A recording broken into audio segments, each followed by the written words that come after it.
Here we are again. We are now in Pag-ibig Housing Loan Processing Lesson number 2. Situation. You are an overseas worker and you like to avail of Pag-ibig Housing Loan. Problem, you are not a member. I would like you to see and look again in the image or the picture that we are showing you. This is a receipt that we paid for that an overseas worker paid to avail to qualify for a Pag-ibig Housing Loan. I want you to note on the different parts of the image or the picture. Question number 1.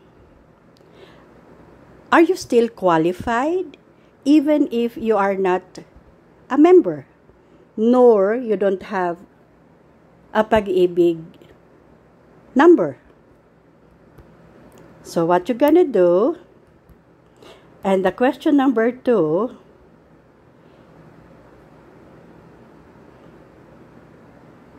now, we proceed to the answers first. The answer number 1. Yes, you are still qualified. What is it that you're gonna do?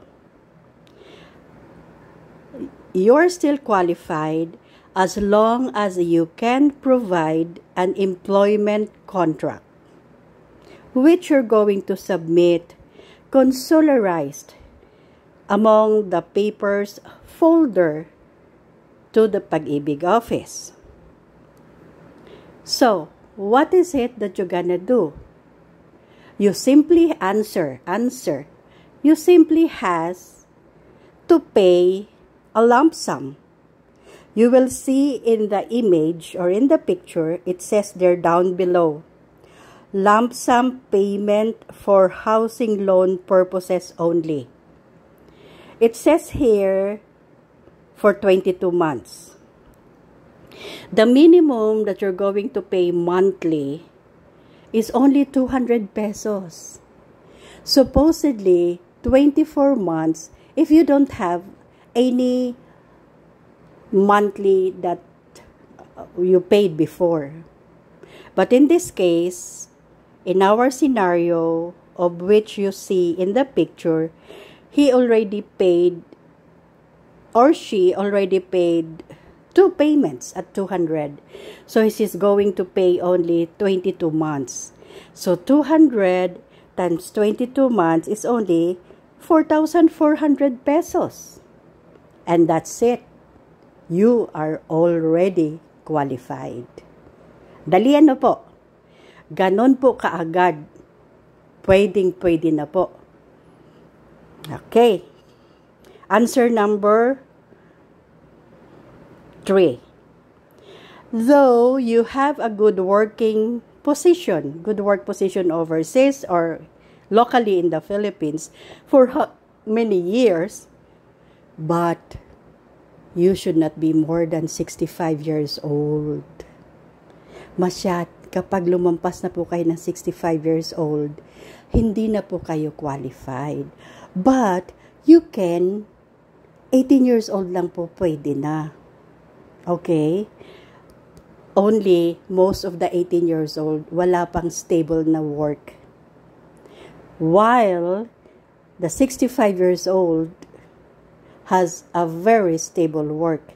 Only, pag 65 ka na, 5 years to pay na lang.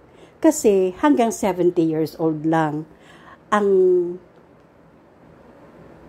payable mo siya until 70 years old lang.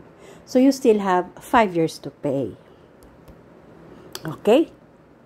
Now that you already paid your lump sum and you're not more than 65 years old, you're good to go.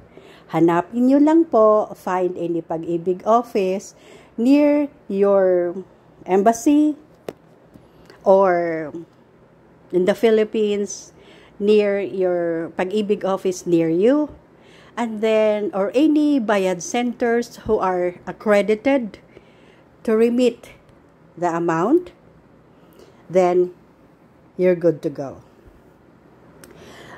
But of course, ang pinaka-last po natin dito, kailangan mag-fill up muna kayo kung meron ka na bang Pag-ibig number. Pag wala pa po, magsasubmit po muna kayo o mag-fill up kayo ng form, the Pag-ibig membership form, para so that you can have a Pag-ibig number and then you can pay lump sum. Okay, so that's our lesson for today.